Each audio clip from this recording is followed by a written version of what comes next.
Welcome back. I'm Lori Jane Gliha. We're going to take you right back out to Dulles International Airport, where Senator Chris Van Hollen is speaking to journalists. And they brought him to the hotel where I was staying.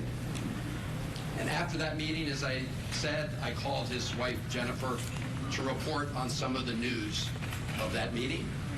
And now I'm going to report to all of you about our discussion. When I told him that his wife and family sent their love and were fighting for Kilmar to return home every day, he said that he was worried about all of you. That was his response. How are you dealing with this horrible ordeal and nightmare for the family?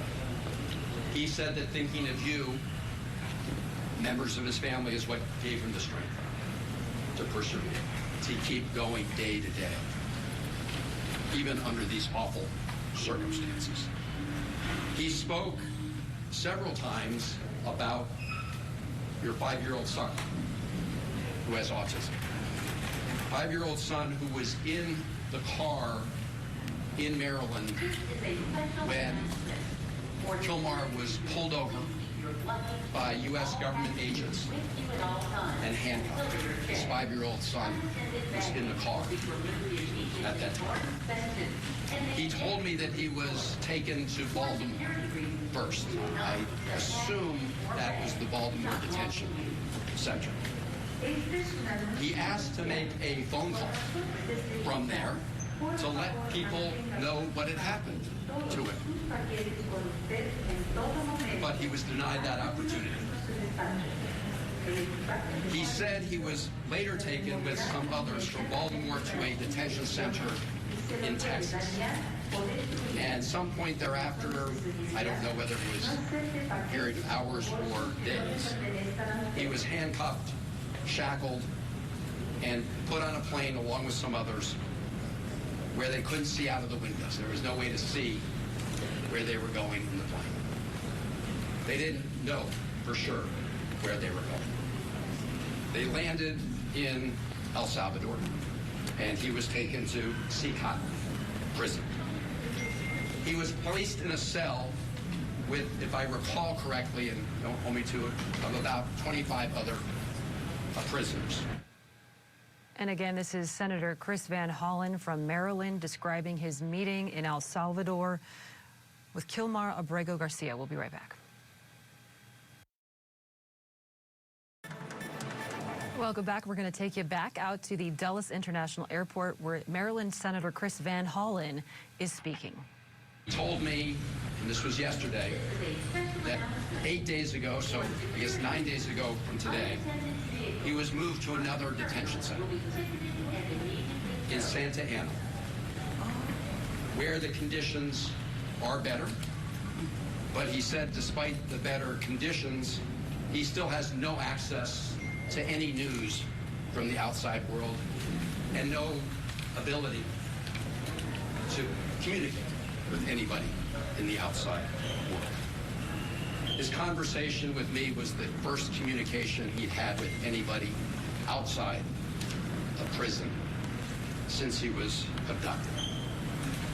He said he felt very sad about being in a prison because he had not committed any crimes.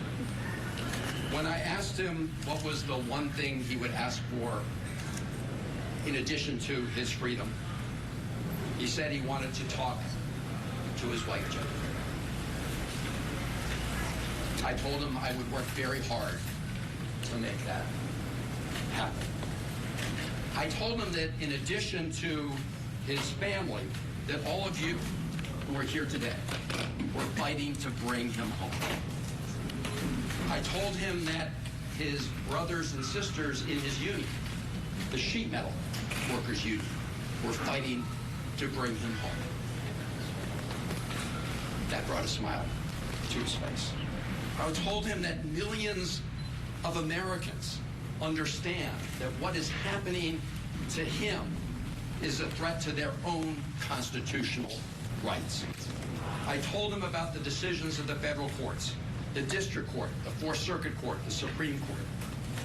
And I think that in addition to knowing that his family was fighting for him, all of that gave him strength. The fact that all of you here were fighting for him. I want to say something about the Trump administration's efforts to change the conversation about what this case is about. This case is about upholding constitutional rights for Abrego Garcia and for every American. The President Trump and the Trump administration wants to say that those who are fighting to stand up for our Constitution don't want to fight gang violence. That is an outright lie. That is a big, big lie. I, for one, have been fighting against transnational gang violence, especially MS-13, for over 20 years.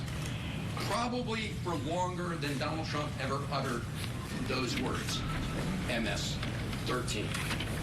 Over 20 years ago, I worked to establish a anti-gang task force, a regional anti-gang task force in the Maryland, Washington, D.C., and Virginia area. I did it in a bipartisan way with then Congressman Frank Wolf and Tom Davis. And we have made substantial progress in this region. We have a long way still to go, but those efforts have resulted in progress. So I say to the President and the Trump administration, if you want to make claims about Mr. Abrego Garcia and MS-13, you should present them in the court, not over social media. That's right. That's right. Not at press conferences where you just rattle stuff off. Because here is what the federal district court judge said about exactly this issue. This is Judge Zivis. So she is the federal district court judge in the District of Maryland, where the case first appeared. This is a quote from her opinion. Defendants, and in this case, this is the Trump administration she's referring to, have offered no evidence linking Abrego Garcia to MS-13 or any terrorist activity. And vague allegations of gang association alone do not supersede the express protections offered under the INA, unquote. She emphasized this point, and I'm quoting, "No evidence before the court connects Abrego Garcia to MS-13 or any other criminal organization," unquote. In other words, put up in court or shut up.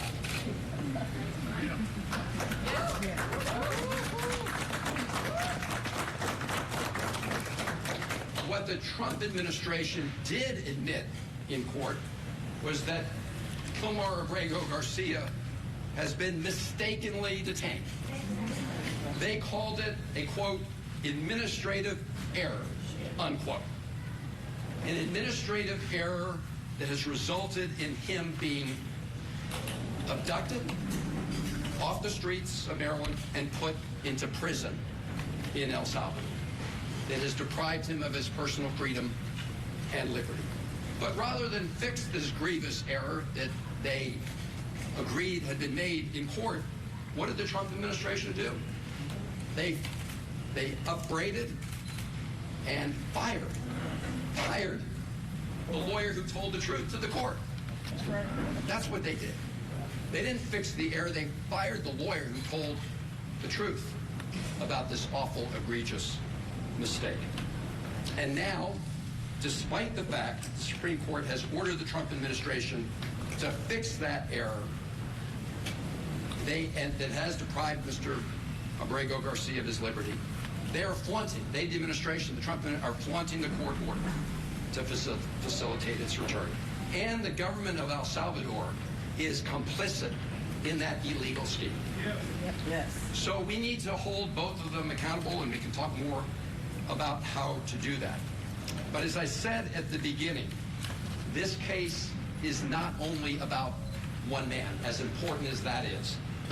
It is about protecting fundamental freedoms and the fundamental principle in the Constitution for due process that protects everybody who resides in America. This should not be an issue for Republicans or Democrats. This is an issue for every American who cares about our Constitution, who cares about personal liberty, who cares about due process, and who cares about what makes America so different, which is adherence to all of those things. This is an American issue. Now I just want to take a moment. I hadn't planned to do this, but as I was landing on the airplane, I have a transcript of some questions President Trump was asked at the White House today about what I would call Margarita-gate. I don't know if you guys have been following this one. President Bukele, after I met with Kilmar, did this tweet showing us at a table with these two glasses. So here's what happened. When I first sat down with Kilmar, we just had glasses of water on the table. I think maybe some coffee. And as we were talking, one of the government people came over and deposited 2 other glasses on the table with ice and I don't know if it was salt or sugar around the top, but they looked like margaritas. And if you look at the one they put in front of Kilmar, it actually had a little less liquid than the one in front of me. To try to make it look, I assume, like he drank out of it. Let me just be very clear. Neither of us touched the drinks that were in front of us. And if you want to play a little Sherlock Holmes, I'll tell you how you can know that. So if you look at the video or the picture I sent out from the beginning of our meeting, you'll see there are no glasses on the table. So you'll see in later videos they are on the table. But they made a little mistake. For some people are very careful, right? If you sip out of one of those glasses, some of whatever it was, salt or sugar, would disappear. You would see a gap. There's no gap. Nobody drank any margaritas or sugar water or whatever it is. But this is a lesson into the lengths that President Bukele will do to deceive people about what's going on. And it's also shows the lengths that the Trump administration and the president will go to, because when he was asked about a reporter about this, he just went along for the ride. So the White House and the president have been lying about this case from the beginning. They've been trying to change the subject from the beginning. As I said, and the courts have said, from the Supreme Court to the Fourth Circuit to the District Court, what this is about is adhering to the Constitution, to the right of due process.